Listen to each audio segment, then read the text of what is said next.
अन्तानं नमो सिद्धाणं नमो हायरियाणं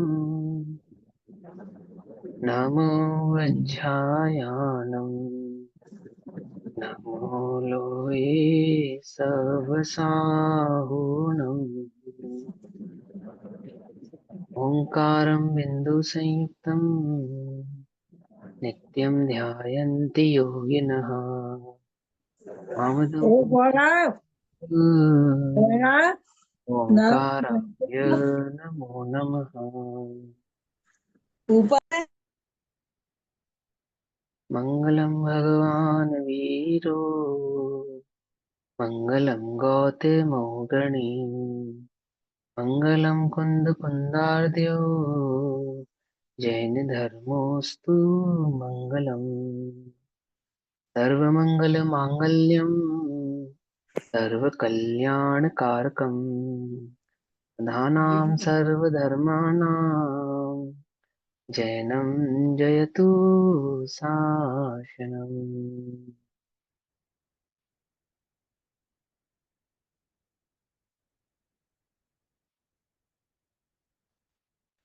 तज्जयति परं ज्योतिः समं समस्तैरनन्तपर्याये दर्पणतलीव सकला प्रतिफलति पदार्थमालिका यत्र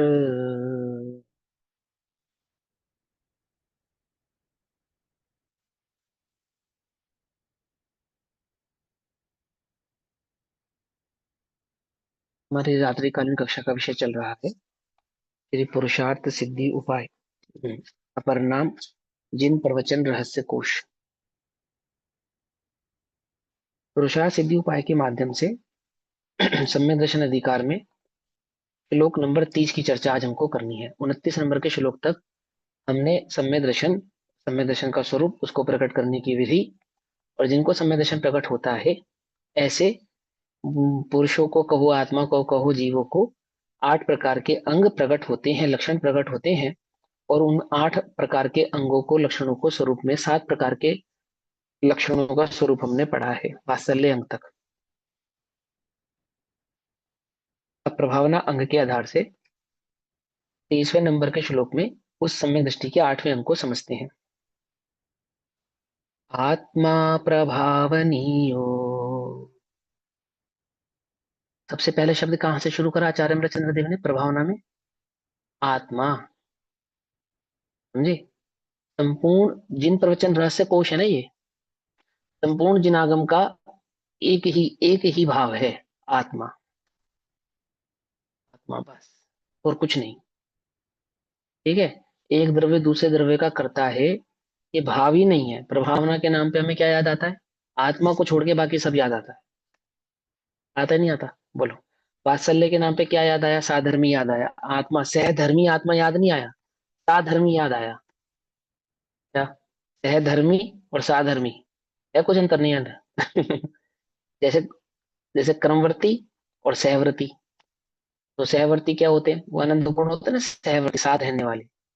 ऐसे ही आत्मा, आत्म भाव, सहधर्म, स्वधर्म, आत्मा। सहधर्मी यानी साधर्मी, ये जो साथ रहने वाले प्रभाव, पर जीव की अपेक्षा से कहते हैं। ऐसे ही यहाँ प्रभावना में जब हम कहते हैं प्रभावना, तो पहले कौन याद आता है हमें? बाहर में सब पैसा खर्च करना, खूब ढोल ढपाके बजाना, नाच गाना करना, वो याद आता है। लेकिन आचार्य देव को क्या याद आता है? पहले वो क्या कहते हैं? सम्यक दृष्टि को प्रभावना में भी सर्वप्रथम आत्मा याद आता है। और आत्मा की प्रभावना कैसे होती है? आत्मा की प्रभावना कैसे होती है, बोलो। इन्हीं आचार्य अमरचंद्र देव ने आत्मा की प्रभावना पता है कैसे करी? आत्म ख्याति। क्या? क्या लिखा समय जी के टीका? आत्म ख्याति। ख्याति माने? ख्याति माने प्रभावना, प्रसिद्धि प्रसिद्धि। प्रसिद्ध ख्याति का मतलब फेमस। प्रभावना, प्रसिद्धि। प्रभावना ही तो हुआ, उसका अर्थ दूसरा अर्थ प्रभावना ही तो हुआ। आत्म प्रभावना, आत्म ख्याति, आत्म प्रसिद्धि। आई बात समझ में? तो क्या किया उन्होंने? आत्म ख्याति टीका में क्या लिखा? निज चैतन्य ज्ञायक भाव का अनुभव, अनुभव तो यह आत्म प्रसिद्धि है। निज चैतन्य भाव को प्रसिद्ध करना, यानी कि सिद्ध करना, प्रकृष्ट भाव से सिद्ध करना, अनुभव करना, तो वह क्या है? आत्म प्रसिद्धि है। तो यहाँ पे भी आत्मख्याति यानी कि आत्म प्रभावना के संदर्भ में, प्रभावना के संदर्भ में सम्यक दृष्टि को जो प्रभावना अंग प्रकट होता है, उस प्रभावना की शुरुआत करते, श्लोक लिखते समय शुरुआत में क्या कहते हैं? आत्मा। सर्वप्रथम आत्मा प्रभावनीयो रत्नत्रय तेजसा सततमेव दान तपो जिन पूजा विद्यातिशैश्च जिन धर्मः। अर्थात सततमेव, निरंतर, निरंतर यानी कि बिना किसी अंतराल के, बिना किसी गैप के, कॉन्टिन्यूस। रत्नत्रयी तेजस, तेजसा, रत्नत्रय के तेज से, रत्नत्रय के तेज से यानी कि प्रभाव से, रत्नत्रय की प्रकटता से, रत्नत्रय की उपलब्धि से, तेज से, है ना? अपनी आत्मा को, आत्मा, अपनी आत्मा को अर्थात निज चैतन्य भाव को, निज आत्म भाव को, निज को, अपने को, अपने आत्म भाव को, प्रभाव नहीं है, प्रभावना युक्त करना चाहिए। अर्थात इस आत्मा में रत्नत्रय प्रकट करना चाहिए। क्या कहा? रत्नत्रय तेज युक्त अपने आत्मा को करना चाहिए। कैसे? निरंतर, वो भी निरंतर, अर्थात निरंतर रत्नत्रय के भाव को प्रकट करना चाहिए। इसको और साधारण भाषा में कहें तो हमेशा आत्मा में लीन रहना चाहिए। बस इसका नाम है प्रभावना। हो गई पूरी बात।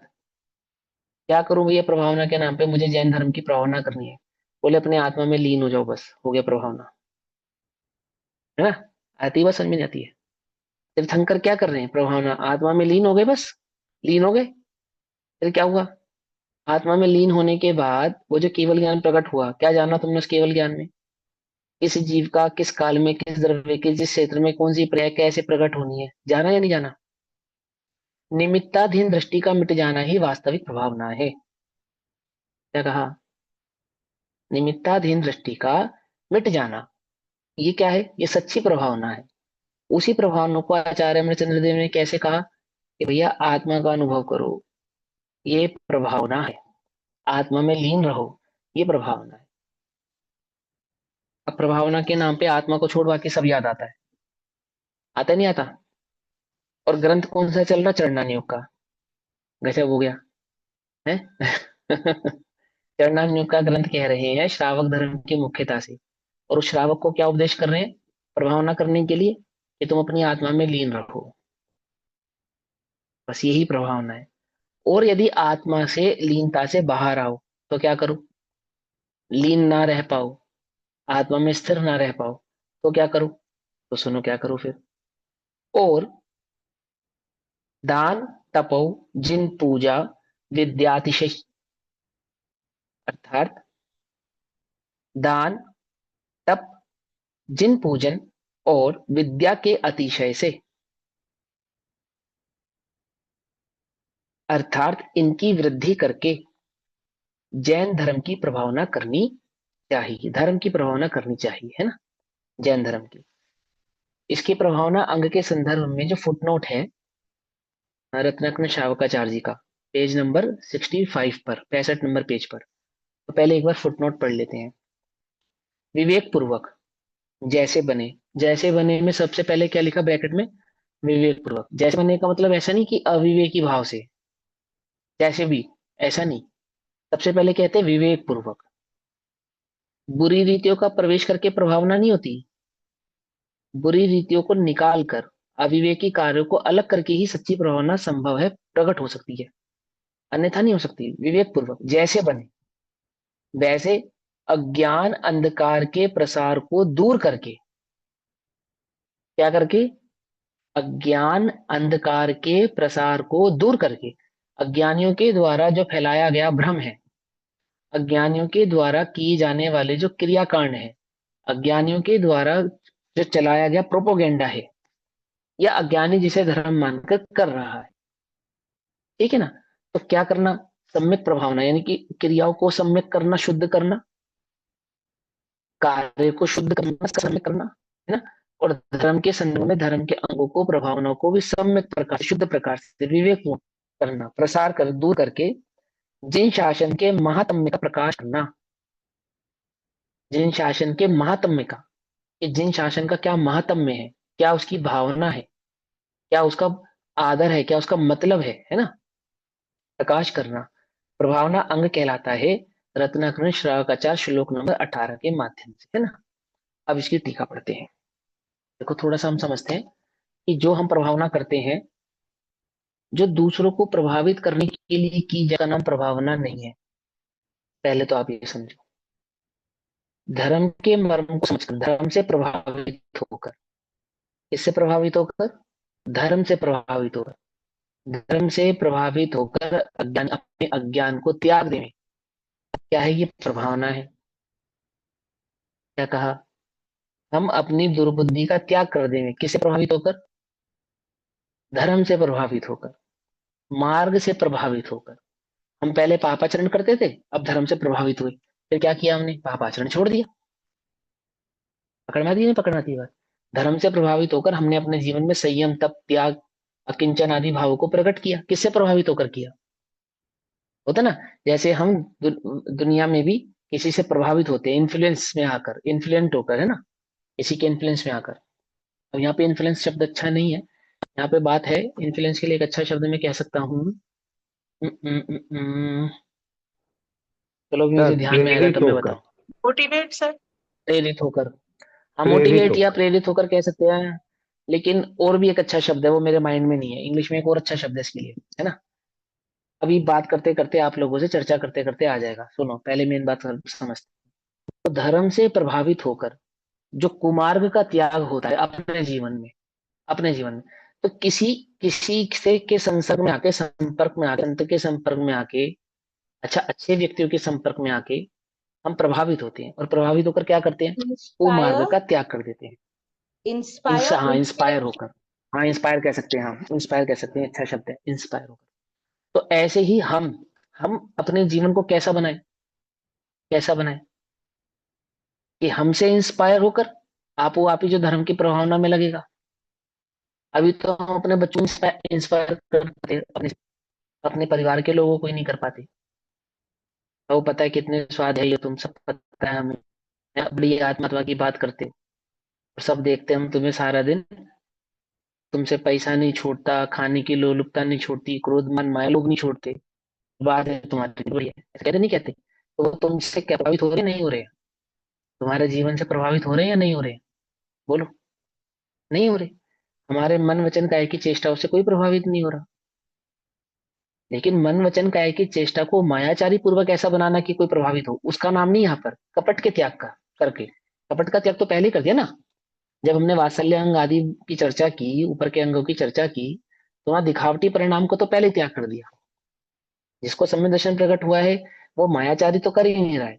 और प्रभावना के नाम पे भी हम, प्रभावना के नाम पे प्रदर्शन किसका करते हैं, धर्म का प्रदर्शन करते हैं या धन का प्रदर्शन करते हैं, धर्म का प्रदर्शन करते हैं या अपनी शक्ति का प्रदर्शन करते हैं, करते किसका है, उसका नाम तो प्रभावना नहीं है। हम धर्म की प्रभावना के नाम पर अपनी प्रभावना करना चाहते हैं, बोलो।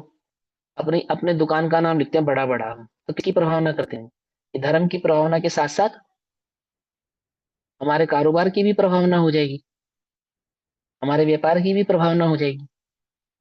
क्यों, ऐसा है ना या नहीं है, बोलो। कि मैं आगू प्रकार का व्यापार करता हूं, इसकी प्रभावना करने के लिए मैंने धर्म की प्रभावना की। तो वहां धर्म की प्रभावना कहाँ की आपने, आपने तो अपने व्यापार की प्रभावना की, कि लोग जुड़ेंगे देखेंगे, फिर हमारा उनसे व्यापार बढ़ेगा, अथवा हमारा नाम होगा। आपने अपने नाम की प्रभावना की। प्रशस्ति लिखने गए भरत, कहा, 6 खंड की विभूति को जीतने के बाद, है ना, और मानुषत्तर पर्वत पे जाते शायद, या विंध्याचल पे जाते हैं, किस पे जाते हैं मुझे नाम भूल गया पर्वत का मैं। सभी चक्रवर्ती उसी पर्वत पे जाते हैं, पर्वत पे गए नाम लिखने के लिए, प्रशस्ति पत्र लिखने गए। तो क्या देखा उन्होंने, कि उनसे पहले ही कितने ही चक्रवर्तियों के यहाँ पे नाम लिखे हुए हैं, और उनका नाम लिखने के लिए वहां जगह नहीं है।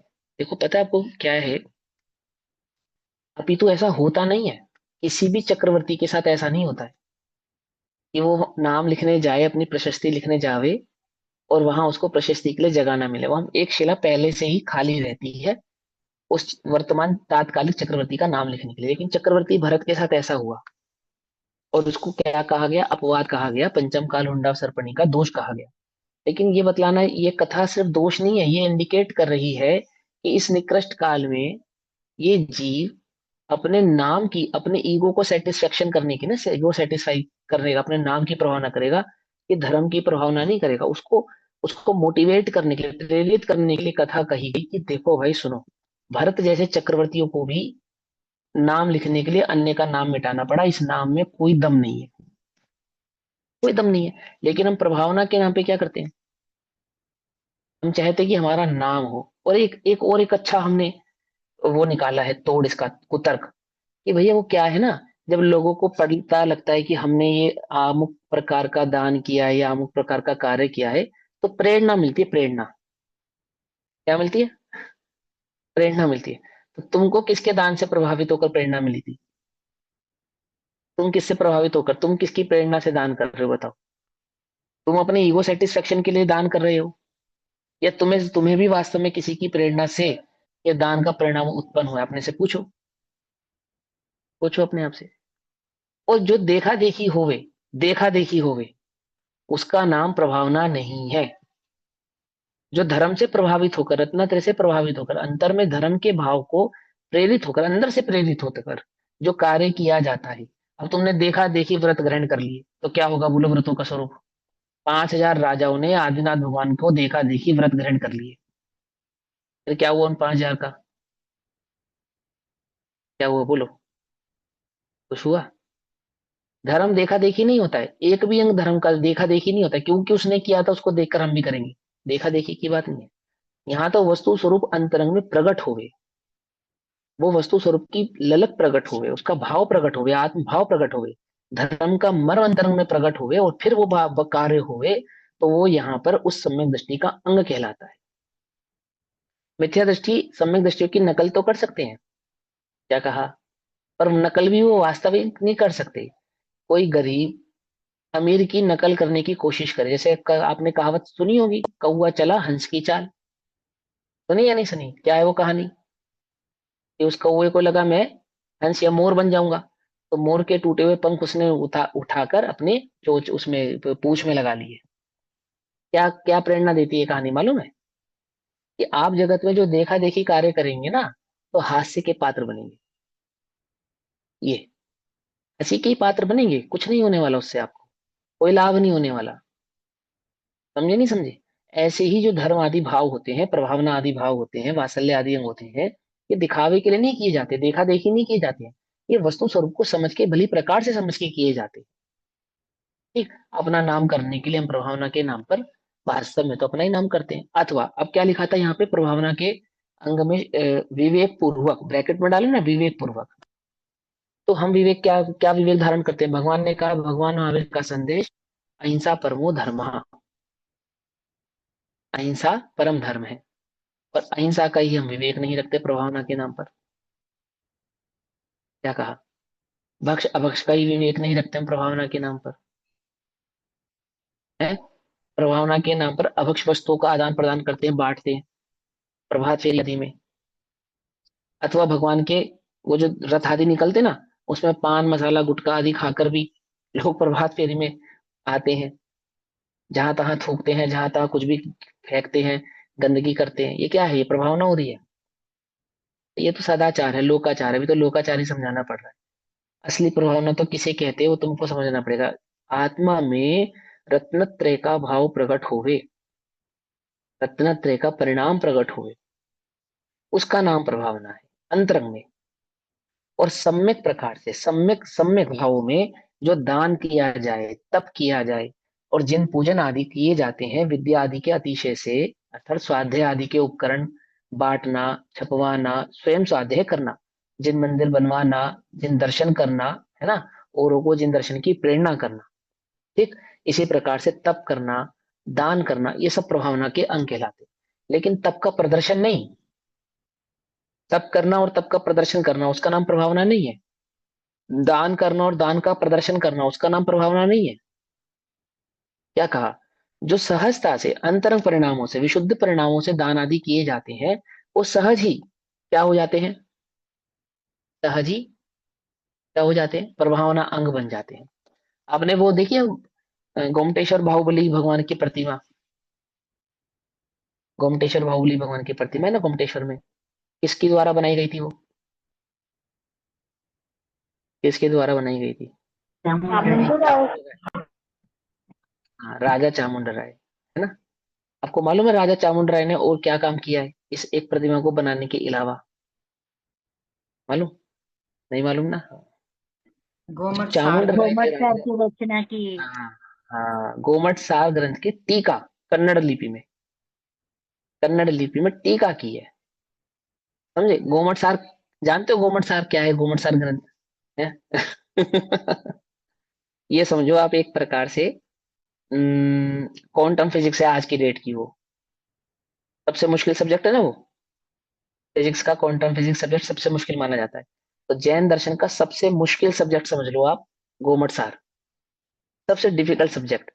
डिफिकल्ट डिफिकल्ट क्यों कह रहा हूँ?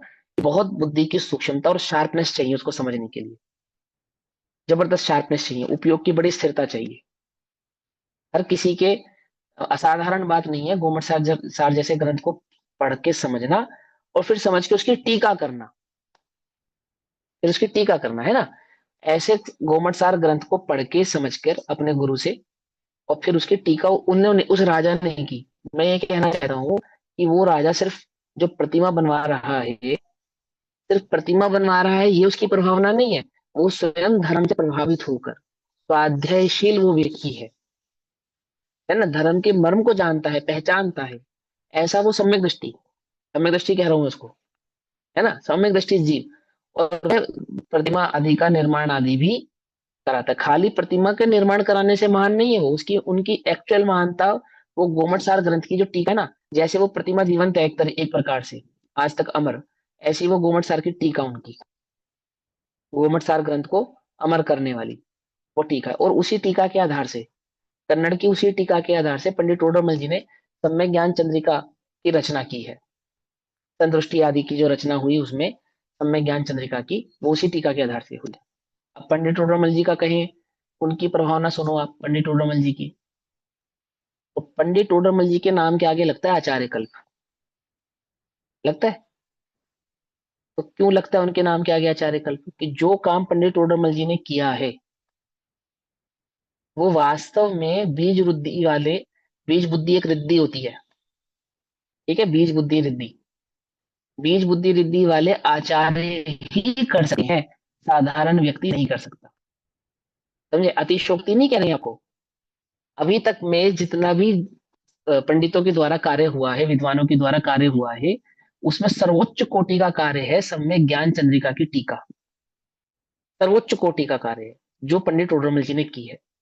उन्होंने क्या किया है? क्या बताया मैंने? जैन दर्शन का सबसे डिफिकल्ट सब्जेक्ट, सबसे मुश्किल सब्जेक्ट कोमट सार, और उसकी उसकी टीका लिखने के बाद पता है क्या हो गया? इजीएस्ट सब्जेक्ट बना दिया उन्होंने उसको। क्या करा? उस डिफिकल्ट सब्जेक्ट को क्या कर दिया उन्होंने? टीका लिखकर देश भाषा में इजीएस्ट कर दिया, और उसमें जिन सूत्रों की रचना करी संतुष्टि आदि के माध्यम से, उन सूत्रों से उस गोमट सार के टीका को अधिक और सरल कर दिया उन्होंने। इतना सरल कर दिया कि आज 16 वर्ष का, 18 वर्ष का युवक भी, बालक भी, बच्चा भी, अगर वह गोमट सार ग्रंथ को समझना चाहे तो सम्यक ज्ञान चंद्रिका की टीका के आधार से भली प्रकार से समझ सकता है, आराम से समझ सकता है। और ये कार्य करना कोई सरल काम नहीं था। ये हो गया तो हमें लग रहा है कि इसमें क्या था, हो गया, ये तो पंडित टोडरमल जी ने कर दिया, पर ये सच में असाध्य कार्य था जो पंडित टोडरमल जी ने किया। ठीक है ना? प्रभावना समझा रहे, प्रभावना। तो ज्ञानियों के द्वारा जो वास्तविक प्रभावनाएं होती हैं, वो ऐसी जीवंत प्रभावनाएं होती हैं, अमर प्रभावनाएं होती हैं, कि जिनसे प्रेरित होकर, प्रभावित होकर जीव सम्य दर्शन प्रकट करते हैं, धर्म भाव को प्रकट करते हैं, संयम भाव को प्रकट करते हैं, तप भाव को प्रकट करते हैं। उनके वास्तव में अंतरंग में रत्नत्रय भाव प्रकट होते हैं, उसे प्रभावना कहते हैं। मात्र उसे प्रभावना नहीं कहते खाया पिया हाथ पोछर खत्म बात, वो प्रभावना नहीं है। बड़े बड़े टेंट आपने लगवा दिए और उनमें करोड़ों रुपए खर्च कर दिए, और लोगों ने 4 दिन वाह वाह करी, 5वें दिन भूल गए। भूल गए। समझ में आई बात? नहीं समझ? महल बनवाया, वो प्रभावना नहीं है। और जिन मंदिर बनाया, उसको प्रभावना का बोले क्यों? बोले महल से भी उत्कृष्ट महल बनाए जा सकते हैं। लेकिन जब जिन प्रतिमाएं आदि बनाई जाती है ना, जिन मंदिर आदि बनते हैं, तो जिन प्रतिमा को देखने भर से सम्यक दर्शन प्रकट हो जाता है, जिन प्रतिमा को सम्यक दर्शन प्रकट करने का निमित्त कारण कहा। समझे? इसलिए वहां जिन मंदिर बनवाना प्रभावना है। जिन सूत्रों को पढ़कर वस्तु स्वरूप की खबर होती है, मर्म समझ में आता है। आज गुरुदेव नहीं होते तो आप ये कल्पना नहीं कर सकते कि हम समय सार, नियम सार, प्रवचन सार जैसे ग्रंथों को पढ़ सकते होते, उनके भावों को समझ सकते होते, आज सम्यक दर्शन की हम बात कर सकते होते। आज भी सम्यक दर्शन के नाम पे सिर्फ नाव का ही मोक्ष हो रहा होता, अगर गुरुदेव ना होते। प्रभावना क्या किया गुरुदेव ने प्रभावना के नाम पे? बोलो। वस्तु स्वरूप समझा और समझाया, बस, और कुछ भी नहीं किया। लेकिन गुरुदेव जैसी प्रभावना इस पंचम काल में, अभी गुरुदेव के समय से, तो कोई नहीं कर पाया। समझ में आती नहीं? बस समझ में आती है ना? दादा ने क्या किया? अपना पूरा जीवन, पूरा जीवन किसके लिए समर्पित कर दिया? जिनवाणी को समर्पित कर दिया। क्या है ये? क्या है? लेकिन हमें प्रभावना के नाम पे सिर्फ एक ही बात नजर आती है, पैसा खर्च करना, समारोह की भव्यता करना। भव्यता या पैसा, तो ये दो चीज, वो भी पैसे से जुड़ी है, वो भव्यता भी। लेकिन आत्मा स्वभाव से भव्य है। ऐसे निज चैतन्य भव्य भवन में रत्नत्रय का प्रकाश होवे, रत्नत्रय के तेज से। देखा ना? रत्नत्रय का प्रकाश हुए निज चैतन्य भवन में। चिर व्याप्त भयंकर अंधियारा कहाँ है? कहाँ है? अंतरंग में। और उस चिर व्याप्त भयंकर अंधियारे को मिटाया रत्नत्रय के प्रकाश से। क्या हुआ ये? क्या हुई ये प्रभावना हुई। तो प्रभावना वास्तव में तो सम्यक दर्शन प्रकट करने का नाम है। प्रभावना तो वास्तव में अंतरंग में धर्म को प्रकट करने का नाम है, जीवन में धर्म भाव को प्रकट करने का नाम है। और जिन जीवों के चित्त में, अंतरंग में धर्म भाव प्रकट होता है, धर्म प्रकट होता है, ऐसे जीवों से अन्य जीव भी क्या हो जाते हैं? प्रभावित हो जाते हैं, बस। सीधी सी बात है, सिंपल। आपो आप हो जाते हैं। इनके जीवन की, जो जो धर्मात्मा जीवों का जो जीवन होता है, वो कैसा होता है? कि उनका जीवन सहज ही दान तप जिन पूजन और विद्या आदि के अतिशय से भरा हुआ होता है। ये उनके सहज ही होते हैं। गृहस्थ होता है तो देव पूजा, गुरु उपासना, स्वाद संयम तपोदान, षटकर्माणी उसके जीवन में आपो आप ही बने रहते हैं। बने रहते नहीं बने रहते? अभी देखो, प्रभावना के नाम के, प्रभावना अंग में जिन पूजन को लिखा, ये भी समझ लो। आजकल हम जिन पूजन कैसे करते हैं? ऑनलाइन। यूट्यूब और क्या नाम है, ये जूम के माध्यम से, जैसे भी हम स्वाध्याय कर रहे हैं ये वर्तमान में।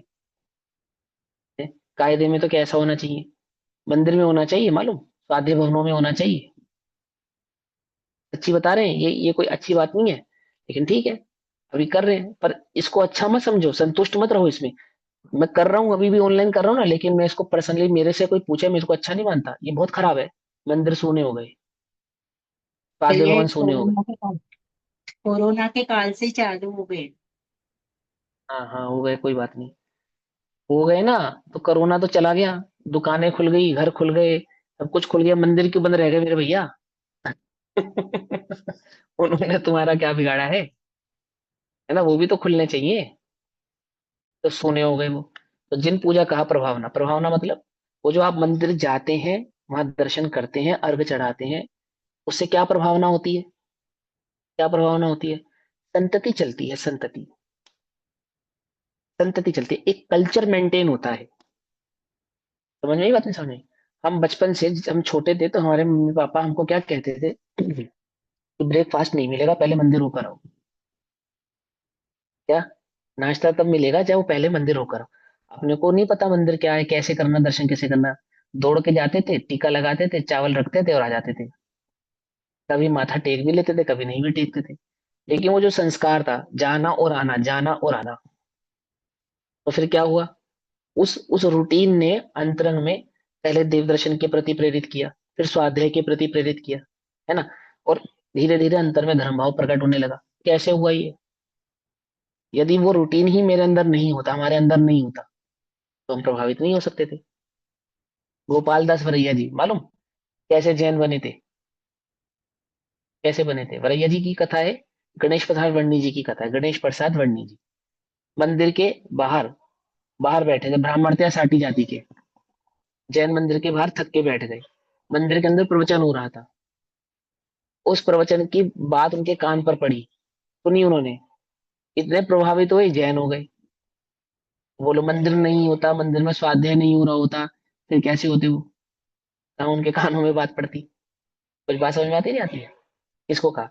वो सम्यक दृष्टि जीवों के जीवन में सहज ही जो भाव होते हैं, वो अपने आप ही प्रभावना के अंग बन जाते हैं। अब ये जो जिन पूजन अप्रभावना का अंग है देव दर्शन, ये क्या है? ये जो कल्चर आप मेंटेन करते हैं, तो अपने साथ एक संतति को आगे लेकर चलते हैं। आपकी लाइफस्टाइल में, आपके जीवनचर्या में एक एक संतति, एक भाव चलता है साथ साथ। उससे प्रेरित होकर कुछ लोगों का कल्याण भी हो जाता है। जिनवाणी रहेगी तो जिनवाणी को पढ़ने वाले भी रहेंगे। अब तुमने सोच लिया, अब कोई नहीं पढ़ता तो है नहीं, छपा कर क्या करेंगे? तो तुम नहीं पढ़ते तो कोई नहीं पढ़ेगा, ऐसा नहीं है। तुम अभव्य हो तो सभी अभव्य होंगे मेरे भाई, ऐसा नहीं है, है? तुम नहीं पढ़ते हो। अब अब पुराना सोना, पुराने डिजाइन का जो सोना होता है, आजकल कोई पहनता नहीं है, तो क्या किया तुमने उसका? रखा है तुम्हारे पास या नहीं रखा है? क्यों रखा है उसे? निकालो, बाहर फेंको। ऐसा तो कोई करता नहीं है, ऐसा तो कोई नहीं करता है। ऐसे ही वो जिनवाणी है, ये कोई से पढ़ेगा ही नहीं, पढ़ने वाले ही नहीं है, इसलिए हम घर में रखते नहीं, हमारे घर में तो कोई नहीं पढ़ता। बोले ये ऐसे नहीं, जिसको वास्तव में धर्म भाव प्रकट होता है ना, उसके जीवन में सहज ही धर्म के उपकरणों के प्रति भी कैसा होता है, ऐसा बहुमान आता है कि वह उन्हें सहेजता है, संजोता है, उन्हें मेंटेन करता है। वो मेंटेनेंस क्या है? वो भी एक प्रकार की प्रभावना है। किसके ऐसे माध्यम से? दान के माध्यम से करता है। तप आदि के परिणामों को से संयम आदि की, तप और संयम की प्रेरणा आगे चलती है। ठीक है ना? जब हम छोटे थे तो क्या करते थे? देखा देखी तो करते थे। आपने उपवास किया तो हम भी उपवास करेंगे, क्योंकि मम्मी ने उपवास किया है, पिताजी ने उपवास किया तो हम भी करेंगे। अब वो हमसे पूरा हो पाता था, नहीं हो पाता था, लेकिन संस्कार था ना अंदर में देखकर, क्योंकि किया है तो हम भी करेंगे। आप पूजा करते हो तो हम भी पूजा करेंगे। ऐसा होता नहीं होता? मान लो हम पूजा ही नहीं करते होते, घर में कोई उपवास ही नहीं करता होता, जिन घरों में माता पिता सिगरेट पीते, शराब पीते, उनके बच्चे क्या करते हैं? क्या करते हैं? जो क्लब जाते हैं, किटी जाते हैं, उनके बच्चे क्या करते हैं, कहाँ जाते हैं? प्रभावना, समझ रहे हो? एक दूसरे को देखकर, परस्पर गौरव जीवा नाम है ना, एक दूसरे पे उपकार करना। क्या उपकार करना? कि आपके जीवन को इतना सुंदर और सात्विक बनाना कि आपके साथ रहने वाला आपसे प्रभावित होकर उस सुंदरता को, उस अच्छाई को, उस गुडनेस को अपने जीवन में लाए, फॉलो करे। वो प्रभावना है।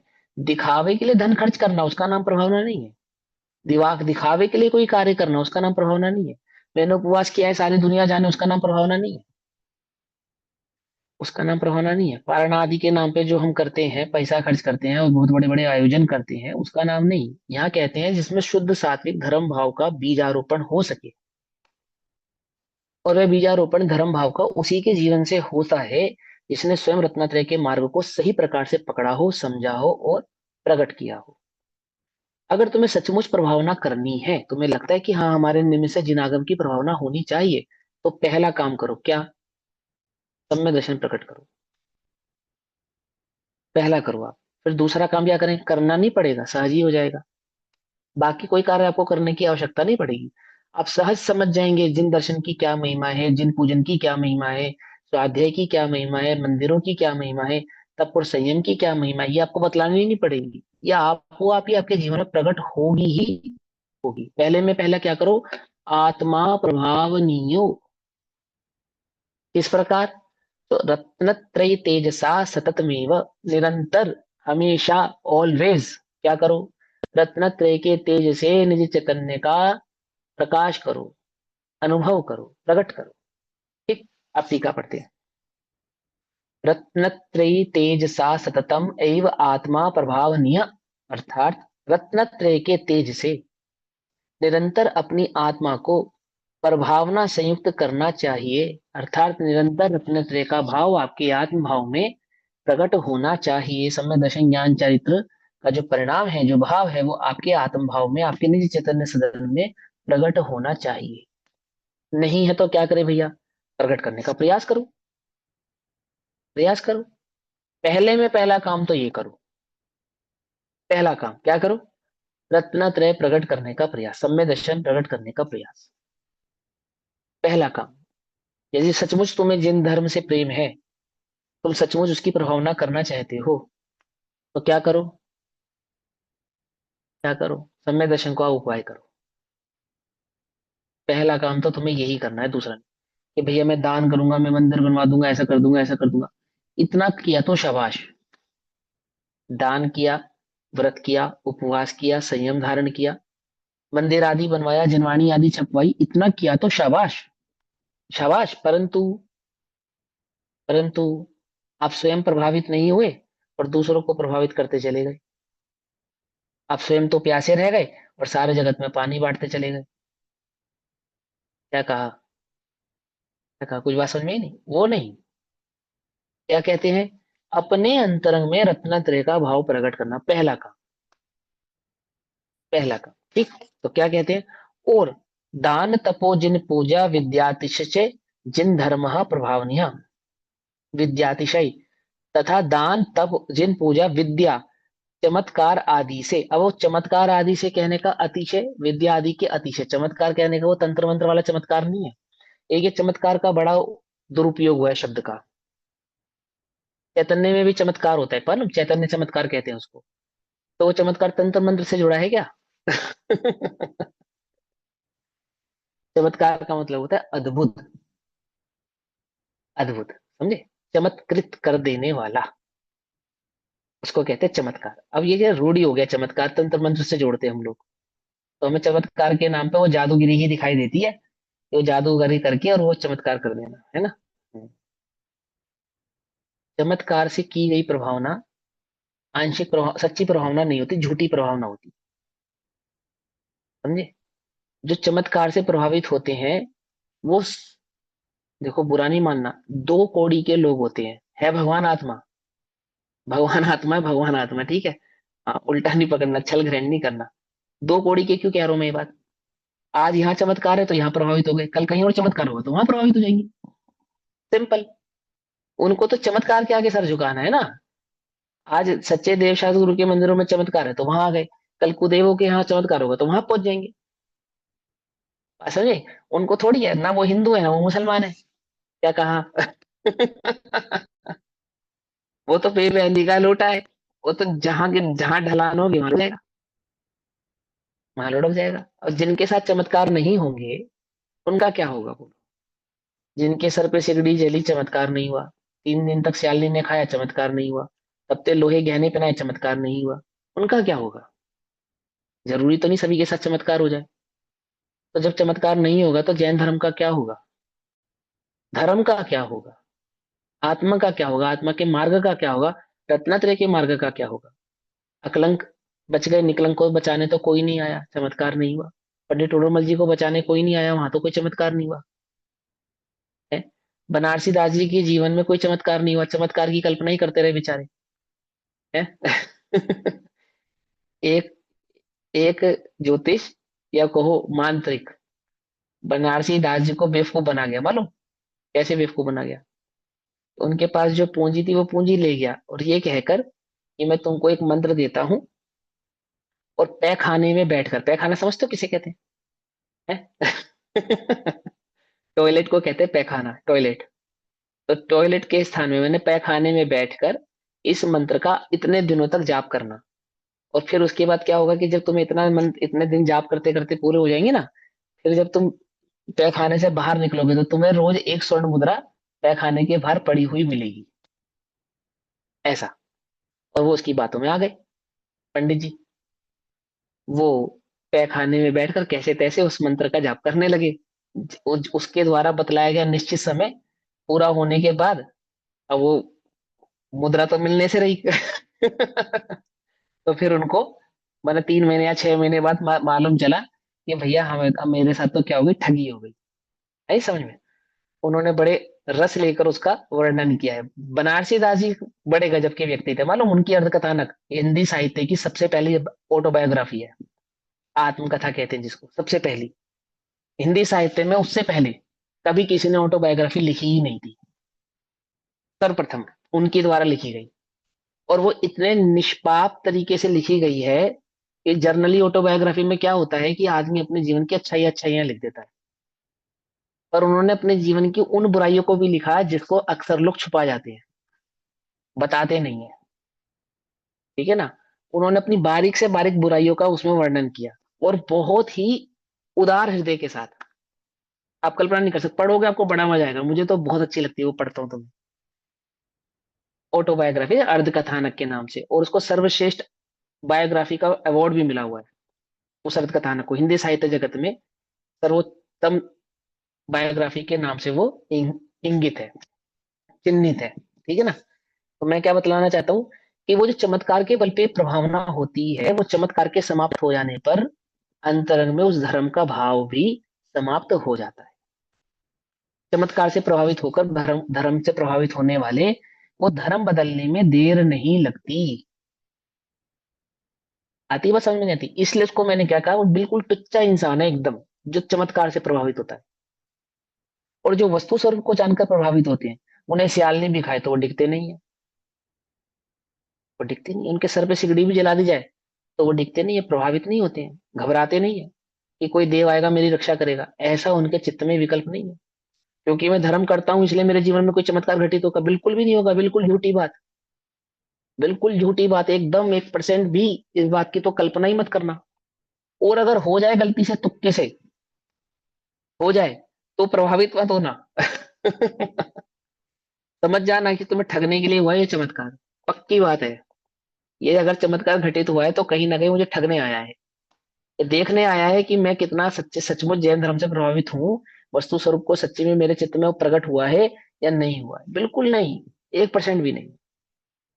नहीं, 700 मुनिराज का उपसर्ग दूर करने विष्णु कुमार मुनिराज पहुंच गए। आपको मालूम, 7,000 मुनिराजों को जिंदा जला दिया गया, सूली पे चढ़ा दिया गया, घानी में पील दिया गया, और तो कोई चमत्कार नहीं हुआ। एक ग्रंथ पूरा जंगल जल गया और एक ग्रंथ बचा रहा। एक पेड़ नहीं जला जिसमें जिसकी कोठर में वो ग्रंथ रखा था। और 6 महीने तक जैन ग्रंथों की होली जलाई गई। 6 महीने तक जैन ग्रंथ जलाए गए, नहाने का पानी गर्म किया गया। तब पकड़ में आती है बात, नहीं पकड़ में आती है? समझ में आ रही है बात? ध्यान से समझना। अगर उस दिन अमरचंद को शेर सचमुच खा जाता तो,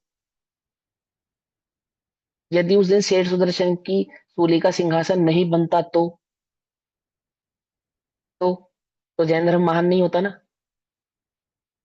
फिर तो इससे प्रभावित होने की कोई बात ही नहीं रह रही ना। फिर तो इसमें कोई अतिशय और चमत्कार है ही नहीं ना, क्योंकि सेठ सुदर्शन की सूली का सिंहासन बन गया। क्योंकि अंजन चोर ने रस्सी काटी और वो सूली पे नहीं गिरा। क्या उल्टा सीधा मंत्र पढ़ने पर इतनी प्रभावना है, तो सीधा सीधा मंत्र पढ़ने पर कितनी प्रभावना होगी है? आणम ताणम कछू ना जानम है, तो नमोरियन ताणम पढ़ता तो क्या हो जाता? अरे भैया, समझो ध्यान से। चमत्कार का अर्थ ये नहीं होता है जो हमने निकाल के रख दिया है ना। मैं ये नहीं कह रहा मंत्र आदि से चमत्कार नहीं होते, ऐसा नहीं कह रहा हूं मैं, इसका निषेध नहीं कर रहा हूँ। द्वादशांग में मंत्रों की भी है, मंत्रों के चमत्कार भी है, निमित्त ज्ञान भी है, निमित्त ज्ञान से होने वाले कार्य भी हैं, परंतु वे पाप पुण्य के अधीन है। वे पाप पुण्य के अधीन है।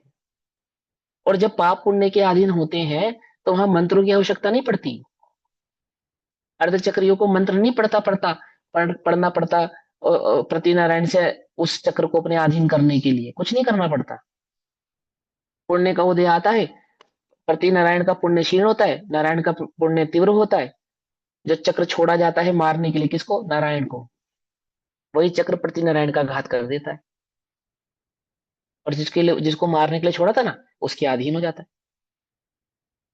ऐसे ही ये जगत में तो पाप पुण्य का खेल, इसी मंत्र की आवश्यकता नहीं है, बिना मंत्र के ही जगत में पाप और पुण्य से बलवान मंत्रों की अपेक्षा से इस जगत में कोई नहीं है। कोई नहीं, कोई मंत्र नहीं है, कोई भी उदय के आगे सभी मंत्र फीके हैं। ठीक है। कितना ही बड़ा मांत्रिक क्यों ना हो, कितना ही बड़ा तांत्रिक क्यों ना हो, निमित्त ज्ञानी क्यों ना हो, क्या नहीं कर सकता? अपने उदय को बदल सकता नहीं है। श्वेतांबरों में कथा आती है, वो किसकी आती है, वो भगवान से पूछा उसने कि ये पौधा रहेगा या मिट जाएगा, ऐसे करके, गोशालक नाम है शायद उसका। शायद, है ना। अपने अपने यहाँ समझो ना, मारीची की कथा समझो ना आप। मारीच क्या कहता है? मारीच कहता है कि मैं इसी इसी जन्म में केवल ज्ञानी हूँ, यही अभी। ये क्या कहते हैं कि मुझे केवल, मैं तीर्थंकर नहीं हुआ था, मैं भगवान नहीं बनूंगा, मेरा कल्याण नहीं होगा, मैं ईश्वर नहीं हूँ। बोलो। अब उसके द्वारा जो भी विद्याएं उसके पास मौजूद थी, जिस विद्याओं के बल पे उसने 363 मठों की रचना की, चमत्कार के बल पे ही रचा, सब कुछ किया, जो भी काम किया उसने विद्याओं के बल पे सब कुछ किया। क्या हुआ? क्या हुआ? कुछ नहीं हुआ। 24वें नंबर के तीर्थंकर के रूप में बनना था, तो 24वें नंबर पे ही बना। हुआ कुछ? कर पाया? उसका मंत्र, उसका तंत्र कुछ बचा पाया, कुछ कर पाया? किसी का नहीं कर पाता। ये वास्तविक बात है, लेकिन ये बात मालूम ही नहीं है। अरे जगत के भोले जीवों को, जिन्हें सर्वज्ञता की खबर नहीं है, सर्वज्ञता का भरोसा नहीं है, वो निमित्त ज्ञान से प्रभावित होते हो तो हो। जिन्हें सर्वज्ञता का भरोसा है, उन्हें ये ठगी विद्याओं की आवश्यकता नहीं है। वो मंत्रों से प्रभावित नहीं होते हैं। समझ नहीं पाते, समझे, क्योंकि उन्हें मालूम है उदय से बलवान जगत में कोई नहीं है। क्या कहते हैं आचार्य? आचार्य कहते हैं बुद्धि कर्म अनुसारिणी। बुद्धि, बुद्धि कैसी है? कर्म के अनुसार हो जाती है। कर्म इतना बलवान है कि वो बुद्धि भी उसका अनुसरण करती है, उसके अनुसार चलती है। आती है वो? समझ में नहीं आती है? वो कर्म की बलवत्ता बतला रहे हैं। और आत्मा कितना बलवान है कि आठों कर्मों का नाश उस आत्मा के समक्ष आपो आप हो जाता है। भेद विज्ञान से ज्यादा बलवान इस जगत में कर्म भी नहीं है। जिन्हें भेद विज्ञान प्रकट हुआ है, तंत्र मंत्र कर्म के समक्ष कुछ नहीं कर पाते, उदयों के समक्ष कुछ नहीं कर पाते, और उदय भेद विज्ञानियों के समक्ष कुछ नहीं कर पाता। बोलो, कुछ कर पाता? नहीं कर पाता। जिन्हें भेद विज्ञान की शक्ति प्रकट हुई है, उन्हें उदय भी प्रभावित नहीं कर पाते। आती है? बस समझ में नहीं आती है। ये है रत्नत्रय का प्रभावना, वास्तविक प्रभावना। वास्तविक प्रभावना कुछ नहीं है, कोई दम नहीं है। चमत्कार माने ये नहीं, चमत्कार का मतलब होता है अद्भुत। अद्भुत, ठीक। तो क्या कहते हैं? दान, दान की अद्भुतता। दान का फल था ना, क्या था दान का फल? दान दिया था तो क्या हुआ? क्या हुआ? राजा ऋषभदेव, राजा ऋषभ और मुनिराज के रूप में जब पधारे आदिनाथ भगवान के रूप में, तो दान के प्रभाव से वो पूर्व भाव में वज्रजंग के जीव ने जो दान दिया था, और उस दान की जो अनुमोदना हुई थी, उसका चमत्कार क्या प्रकट हुआ कि वो गणधर के रूप में, वो चार पुत्रों के रूप में उनके जन्म ले लिया। दान का फल, दान के, आहार दान के अनुमोदना के फल में चमत्कार, ये तिरंश से क्या हो गए? सीधा आदिनाथ भगवान के पुत्र हो गए। और आत्मा की अनुमोदना करी तो क्या हो गए? तो क्या हो गए? दान की अनुमोदना की तो राजा के पुत्र हो गए, आत्मा की अनुमोदना की तो सिद्ध हो गए, गणधर हो गए, कहो चाहे सिद्ध हो गए। है? क्या कहा? कुछ बात समझ? दान की अनुमोदना की इसलिए गणधर नहीं हुए, ध्यान रखना। दान की अनुमोदना करी इसलिए सिद्ध नहीं हुए, दान की अनुमोदना करी इसलिए तो राजा के पुत्र हो गए। आत्मा की अनुमोदना की तो गणधर हो गए, सिद्ध हो गए। तो बोलो किसकी अनुमोदना ज्यादा बड़ी हुई है? सर ये अतिशय किनका समझ रहे हो ना जीवन दोनों? परिचय है? सर ये किनका जीवन है? परिचय? ये किनका जीवन परिचय? आदिनाथ भगवान के पुत्रों का आदिनाथ भगवान के पुत्रों के संदर्भ में तो कथा आती आपने है ना। कहा कि त्रियंश गति में थे तो उन्होंने आहार की ये अनुमोदना की। अनुमोदना अनुमोदना की थी, हाँ। बंदर, त्रियंश सूकर, नेवला गति, और, हाँ, त्रियंश गति में जंगल में आहार अनुमोदना। हुआ। हाँ अच्छा। सुनो, जंगल में आहार हुआ, दो मुनिराजों का जंगल में आहार हुआ वज्रजंग के जीव के द्वारा, है ना। तो जब अच्छा। आहार हो रहा था जंगल में, तो आहार के समीप वहां पे पेड़ पर एक अजगर था, सूकर था नजदीक में ही, है ना। और अच्छा। अजगर, सूकर, नेवला और शेर, ऐसे चार जीवों ने उस आहार दान को बेल, देखकर अनुमोदन, बेल था, बेल। नहीं बैल नहीं था, सिंह था, है ना। तो उसने उसकी अनुमोदना की, आहार की अनुमोदना की।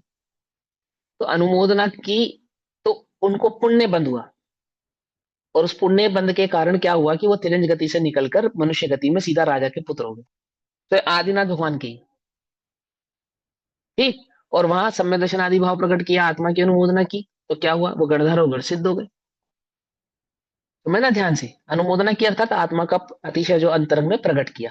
तो कहते हैं वो दान की अनुमोदना, तप, तप, तप की अनुमोदना करना, तप प्रकट करना, जिन पूजा विद्या चमत्कार आदि से मतलब उनकी अद्भुतता से, बस इतना समझो।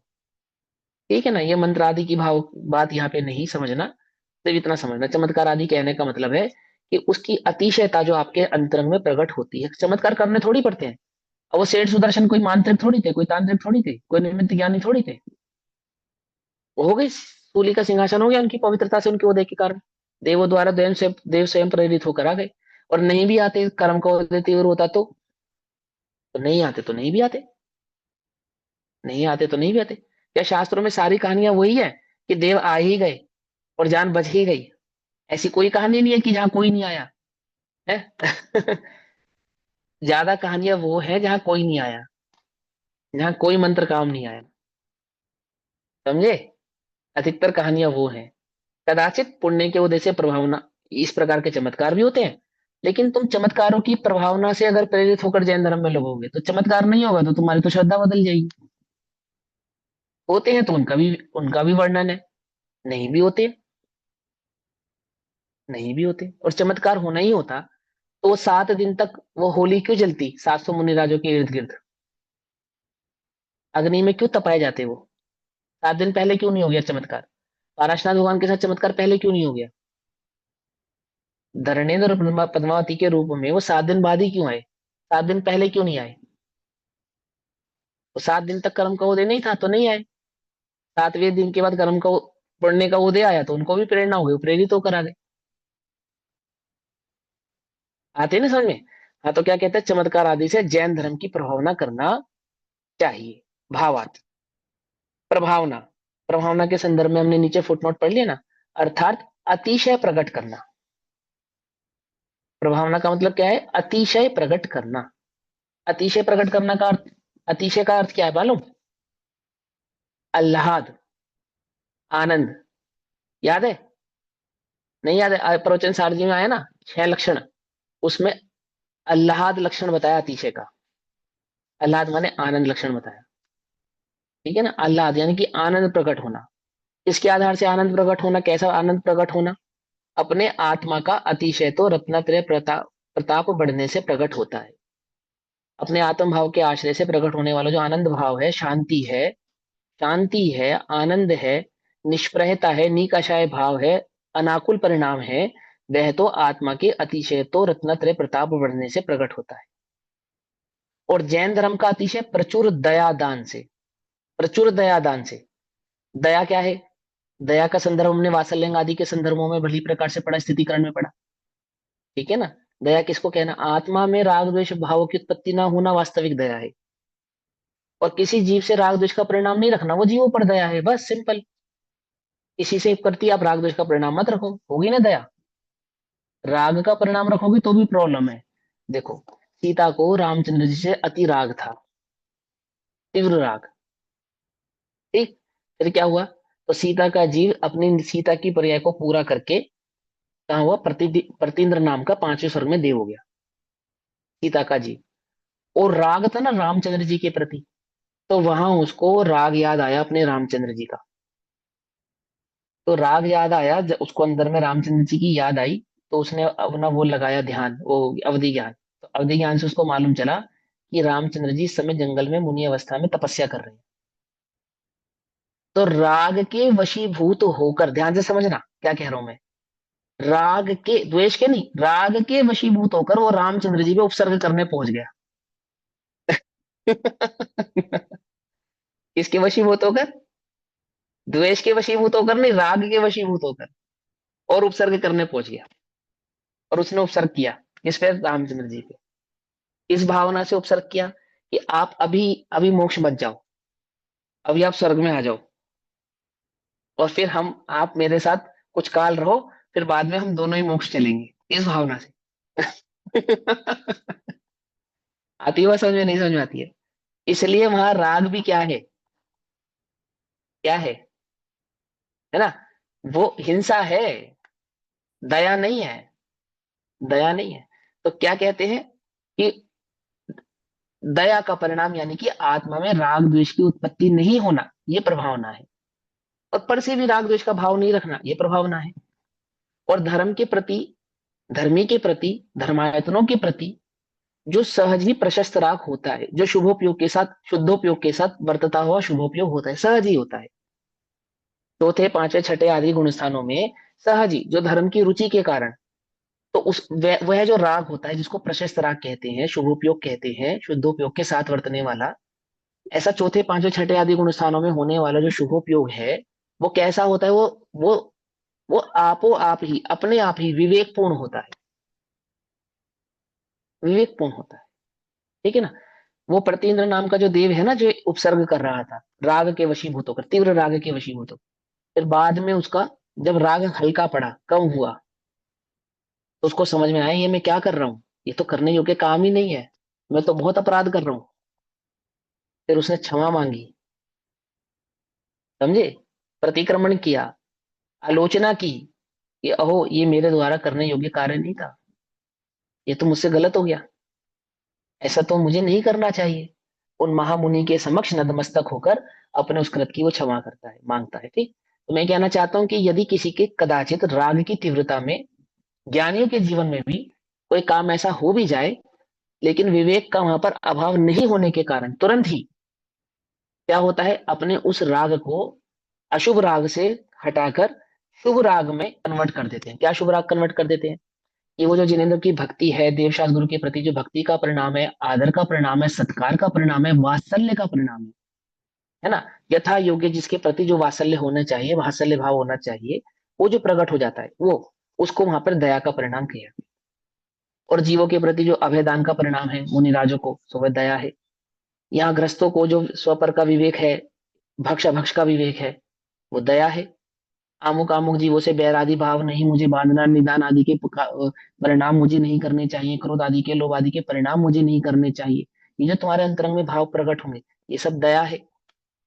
समझे नहीं समझे? कोई तुम्हारा बुरा कर दे, फिर तुम्हें क्या करना चाहिए? बदले में उसके साथ क्या करना चाहिए? बदला लेना चाहिए या नहीं लेना चाहिए? क्या करना चाहिए बोलो? बस बदला लेने का परिणाम नहीं होना, यही दया है। उसको क्षमा कर देना, यही दया है। कर्म के उदय का विचार करके उस जीव के प्रति बैर भाव का परिणाम ना रखना, इसी का नाम दया है, बस इसी का नाम करुणा है। तो किस पे दया की आपने? अंतरंग में द्वेष का परिणाम ना रखते हुए अपने ऊपर ही दया की आपने। अब जितनी देर तुम द्वेष के परिणामों में रहते हो, पूछो, कुछ भी जिंदगी का कंस्ट्रक्टिव कार्य कर पाते हो? धर्म तो छोड़ दो आप, धर्म तो भाव छोड़ ही दो। जितनी देर आप तीव्र राग या तीव्र द्वेष के परिणामों में उपस्थित रहते हो, आपकी लाइफ में क्या कंस्ट्रक्टिव होता है? होता है कुछ? कुछ भी नहीं। नहीं होता, कुछ भी नहीं होता। अब वैसे तो ये उदाहरण देना बेकार है, लेकिन फिर भी अब है तो मैं आपको बता ला रहा हूँ। वैज्ञानिकों ने सर एक आई पैरेलल वांट टू से मेडिसिन। Something here. सर जब हाँ बोलो द्वेष का बोलो। या राग का परिणाम होता है इतना ज्यादा हावी होता है कि उसके सिवा कुछ सोचते ही नहीं है, और बस किसका? वही अपने ऊपर हावी रहता है, तो दूसरे कुछ काम कर ही किसका? नहीं पाते हैं। द्वेष किसका या राग किसका? का परिणाम जो होता है। हाँ तो तो उसको जीतो ना उसको। वेद विज्ञान के बल हाँ पे तो जीत सकते हैं, वही तो समझा रहे हैं, वो तो हमें पता ही है हाँ, वो होता है कि सर। तीव्र राग और तीव्र द्वेष का जब परिणाम हमारे चित्त में होता है, तो हम कुछ भी कंस्ट्रक्टिव नहीं कर पाते, कुछ भी हमारे लिए अच्छा नहीं होता है ना? और सुनो, पैरेलल मेडिसिन की जो मैं बात कर रहा था, तो आज के वैज्ञानिकों ने क्या सिद्ध किया है, पूरी दुनिया के वैज्ञानिकों ने, उसकी पैरेलल मेडिसिन के नाम से पूरी थीसिस है, वो पढ़ लेना, मैं उसको शॉर्ट में समझा देता हूँ। कि बिना किसी तरह का शराब मदिरा आदि का सेवन किए बिना ही जीवों को जो कैंसर हो रहा है, बोले क्यों हो रहा है? कि अंतरंग में द्वेष का परिणाम तीव्र होने के कारण अथवा राग का परिणाम तीव्र होने के कारण ये कैंसर जैसी बीमारियां पैदा होती हैं। तो क्या इलाज है उसका? कि आपके अंदर में जितना क्षमा का और करुणा का परिणाम उत्पन्न होगा, तो आपकी वो बीमारियां दूर हो जाएंगी अपने आप ही। समझ में बात? ये उन्होंने इलाज निकाला, किसने निकाला? सारे दुनिया के डॉक्टरों ने पैरेलल मेडिसिन के नाम से एक एक पूरा कोर्स है वो। और उस कोर्स का पूरा निचोड़ ये है कि किसी भी प्रकार से बीमार व्यक्ति को अंतरंग में प्रसन्नता का भाव प्रकट होना चाहिए, बस। हालांकि वो दमदार बात नहीं है, क्योंकि उसमें बहुत सारी त्रुटियां हैं, पर मैं आपको मूल बात बतलाता हूँ इसके लिए। क्या है मूल बात? कि यहाँ जो दया का जो परिणाम है, वास्तविक दया का जो परिणाम है, वो अपने आप में कैसा परिणाम है? इसको कहते हैं दया। दया माने किसी के लिए दुखी होना नहीं होता। दया का मतलब होता है हमारे अंतरंग में जो राग द्वेष का परिणाम उत्पन्न नहीं होता किसी के प्रति। और यदि कोई राग का परिणाम होता भी है, तो वो प्रशस्त होता है, विवेकपूर्ण होता है, उसका नाम यहाँ पर दया है। जैसे मुनिराजों को दया होती है या नहीं होती है, कि वो जो अभय दान है ना समस्त जीवों के प्रति, यही उनकी दया है बस। उन पे उपसर्ग करने वाले या उनका बुरा करने वाले जीवों के प्रति उनको द्वेष का परिणाम नहीं है, और उनका आदर सत्कार करने वालों के प्रति कि ये बहुत अच्छे हैं, ऐसा उनके प्रति राग नहीं है। ऐसा अंतरंग में जो मध्यस्थ वीतरागता का परिणाम है, उस वीतराग परिणाम का ही परिणाम यहाँ पर दया है। ये समझो ध्यान से। आपके द्वारा ऐसा कार्य नहीं करना जिससे किसी भी जीव को दुख पहुंचे, आपको भी ना पहुंचे और दूसरे को भी ना पहुंचे। बोले ये तो एक ही काम से हो सकता है, किस काम से हो सकता है? आत्मस्थिरता से हो सकता है, वीतराग परिणाम से हो सकता है। वीतरागियों की ही ऐसी दशा हो सकती है कि वो निज चैतन्य को भी दुखी ना करे, घात ना करे, और अन्य भी किसी जीव का घात ना करे। आई बात समझ में नहीं समझ में? वास्तविक वास्तविक। तो समझो ध्यान से। फिर दया के बाद दान से। तो चार प्रकार के दान होते हैं, कौन कौन से? आहार, औषधि, अभय और ज्ञान। ठीक। तो ऐसे चार प्रकार के दान से जीव अपने को प्रेरित करता है, उनको करता है उग्र तप करके, यथा योग्य, जैसा गुण स्थान है, जैसी अवस्था है, जैसी स्थिति है, अपनी अवस्था स्थिति और गुण स्थान के माध्यम से तप करके, और बहुत धन खर्च करके भगवान की पूजा करवा कर, है ना, टीका में लिखा। तो यानी कि धन आदि के खर्च को द्वारा करके जिन मंदिर बनवाना, जिन पूजा की जिन मंदिरों में जिन प्रतिमाओं की स्थापना करना, और जिन प्रतिमा आदि मंदिर में जिन पूजन आदि की व्यवस्थाएं करना, कराना, करवाना, ऐसा। और शास्त्र अभ्यास करके, शास्त्र अभ्यास करके। अभी आप क्या कर रहे हैं? क्या कर रहे हैं? प्रभावना कर रहे हैं या नहीं कर रहे हैं? आप शास्त्र अभ्यास कर रहे हैं, आप प्रभावना कर रहे हैं। लेकिन वो सम्यक हो जाएगी यदि वह सम्यक दर्शन का कारण हो बने और सम्यक दर्शन प्रकट करने की भावना से हो तो। क्योंकि पहली शर्त क्या है वहां पर? रत्नत्रय के तेज से आत्मा का भाव को प्रकट करना, वो पहली शर्त है। तो ये जितना भी काम कर रहे हैं हम, कौन कौन सा, दान का, तप का, धन खर्च करके पूजा आदि करने का अथवा स्वाध्याय करने का, किसके लिए करने हैं? आत्मा में रत्नत्रय भाव को प्रकट करने के लिए, ना कि किसी को दिखाने के लिए, और ना ही अपने लिए तालियां बजवाने के लिए, ना ही लोग मुझे ज्ञानी समझे इसके लिए, इस काम के लिए नहीं। अपने अंतरंग में वो रत्नत्रय का भाव प्रकट हो, उसके लिए। ठीक। तथा निर्दोष देवादि के चमत्कार करवाकर प्रकट होता है। अब यहाँ पे लिखा है निर्दोष देवादि के चमत्कार करवाकर जो प्रकट होता है, वहां पे मतलब जो देवादि के द्वारा चमत्कार हो जाता है ना, कदाचित पुण्य आदि के प्रभाव से, पुण्य आदि के बल से जो देवादि का चमत्कार होता है। निर्दोष, निर्दोष का मतलब क्या हुआ? कि उल्टे सीधे मंत्र आदि पढ़कर बुलाया गया हो, जबरदस्ती करवाया गया हो, वो नहीं। आधीन करके करवाया गया हो, वो नहीं। वो तो दोष है ना। और निर्दोष क्या है? वो जो सहजता से होता है उसको निर्दोष कहते हैं। जो सहजता से देवादि के द्वारा चमत्कार होते हैं, कदाचित होते हैं। अब देखो जो बाहरी कारण है, जैसे दान, कोई कर पाएगा, कोई नहीं कर पाएगा। कोई तप, कोई बहुत उग्र तप कर पाएगा, कोई थोड़ा ही तप कर पाएगा, कम तप कर पाएगा। बहुत धन खर्च करके जिन मंदिर आदि की स्थापना कराना, कोई कर पाएगा, कोई नहीं कर पाएगा। कोई मात्र देव दर्शन करवा कर पाएगा, कोई मंदिर भी बनवा पाता है, जिन पर प्रतिमा भी स्थापित करवा पाता है, और पंचकल्याणक आदि करके धन खर्च भी कर सकता है। लेकिन कोई ऐसे भी जीव है जो ऐसा सब नहीं कर सकते, सिर्फ देव दर्शन ही कर सकते हैं, है ना। और शास्त्र अभ्यास, तो कोई थोड़ा शास्त्र अभ्यास कर सकते हैं, कोई बहुत ज्यादा शास्त्र अभ्यास कर सकते हैं, कोई बहुत गहरी गहरे अभ्यास करके प्रभावना कर सकते हैं, कुछ मूल मूल बातों को ही जान पाते हैं, है ना। कुछों को शास्त्र अभ्यास तो बहुत होता है, लेकिन समझाने की कला नहीं होती। कुछों को समझाने की कला बहुत होती है, परंतु शास्त्र अभ्यास बहुत नहीं होता। समझे नहीं समझे? तो ये तो किसी और, ऐसे ही चमत्कार किसी के होंगे, किसी के नहीं होंगे। तो ये जो बाहरी कारण है ये तो किसी के होंगे, किसी के नहीं होंगे। लेकिन वो जो रत्नत्रय की अतिशयता है, वो तो वह तो सभी के, निरंतर शब्द है ना उसके अंदर, निरंतर, वह तो सभी के होनी ही अनिवार्य है, होनी ही चाहिए। उसके हुए बिना तो प्रभावना अंग होता नहीं है। और वह प्रकट करने में सभी समर्थ है। त्रियंश भी समर्थ है, नारकी भी समर्थ है ना। उसके लिए तो धन की आवश्यकता नहीं है, उसके लिए तो मंत्र की आवश्यकता नहीं है, उसके लिए तो बहुत शरीर में शक्ति होवे उग्र तप करने की उसकी आवश्यकता नहीं है। क्यों? क्योंकि वह तो तत्वों के श्रद्धान पूर्वक, आत्मा के श्रद्धान पूर्वक ही प्रकट करने में सहायक होता है। निज चैतन्य ज्ञान बल से, भेद विज्ञान के बल से ही प्रकट हो सकता है। इसलिए उसकी तो अनिवार्यता है। और बाकी सब होते हैं तो उनको भी लिखा है, कदाचित होते भी हैं, कदाचित नहीं भी होते हैं। अतः ऐसा अतिशय प्रकट करना चाहिए। इस प्रकार सम्यक के 8 अंगों का वर्णन किया। ये 8 अंग किसी सम्यक दृष्टि के संपूर्ण होते हैं, और किसी के थोड़े होते हैं, लिखा ना। किसी सम्यक दृष्टि के संपूर्ण होते हैं और किसी के थोड़े होते हैं, वो किस अपेक्षा से कह रहे हैं? माने किसी की तो रत्नत्रय की संपूर्णता होती है, यानी कि छठा सातवां गुण स्थान भी होता है, आठवां नौवां दसवां गुण स्थान भी होता है। किसी के चौथा होता है, किसी के पांचवा होता है। ये तो हुआ पहले लाइन का अर्थ। और दूसरा, दान आदि की स्थिति परिस्थिति जिसकी जैसी होती है, देह की अवस्था जिसकी जैसी होती है, ऐसा उसका तप होता है, ऐसा उसका दान होता है, आदि आदि भाव होते हैं। बुद्धि के अनुसार स्वाध्याय आदि भी होता है 6 ऑप्शन के अनुसार। लेकिन वो सम्य दर्शन तो नियम है, वो तो त्रादों में सर्वप्रथम प्रकट करने वाले भाव है। वो किसी के होगा किसी के नहीं होगा, उसका नियम नहीं है यहाँ पे कि सम्यक दर्शन तो किसी के होगा और किसी के नहीं होगा और उसके प्रभावना अंग हो जाएगा ना। सम्यक दृष्टि के होगा, ये तो नियम पहले ही है ना। 8 अंक किसके पढ़ रहे हैं हम? 8 अंक किसके पढ़ रहे हैं? वो तो सम्यक दृष्टि के ही होगा। और उस सम्यक दृष्टि के इनमें से कुछ भाव जो अपर भाव कहे हमने, तो वह किसी के ज्यादा होंगे और किसी के कम होंगे। ठीक है ना। रत्नत्रय का प्रभाव किसी का चौथे गुण स्थान वाला होगा, किसी का पांचवा, किसी का छठा, सातवां, आठवां, है ना।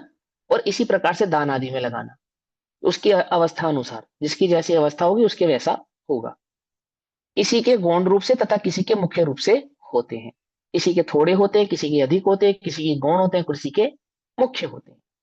सम्यक की शोभा तो तभी होती है जब यह आठों अंग संपूर्ण मुख्य रूप से प्रकट प्रत्यक्ष भाषित हो। क्या लाइन है, क्या मतलब है इस लाइन का? इस लाइन का अर्थ क्या है? जल्दी से बताओ फटाफट। नहीं, मैं बताता हूँ।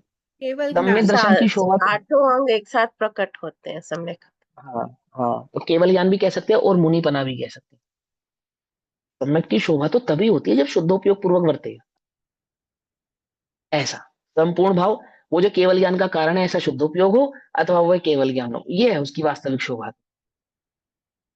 समझे? इसकी शोभा तो वो है, ऐसा कह रहे हैं। और इस भांति सम्यक अंगीकार करने के पश्चात धर्मी गृहस्थ को क्या करना चाहिए, यह आगे कहेंगे। इस प्रकार का सम्यक दर्शन प्रकट करने के पश्चात वह जो गृहस्थ धर्मी हो गया है, धर्म रूपी आत्मा का आश्रय लेकर क्या हो गया, वो धर्मी हो गया।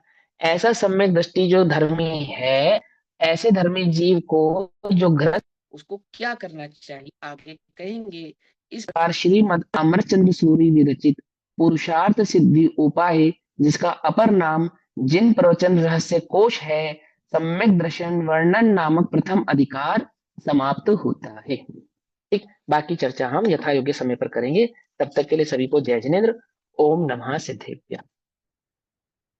निज निधि निज में बताई यह अनंत उपकार, उसके लिए जिनवाणी माँ को वंदना शत बार।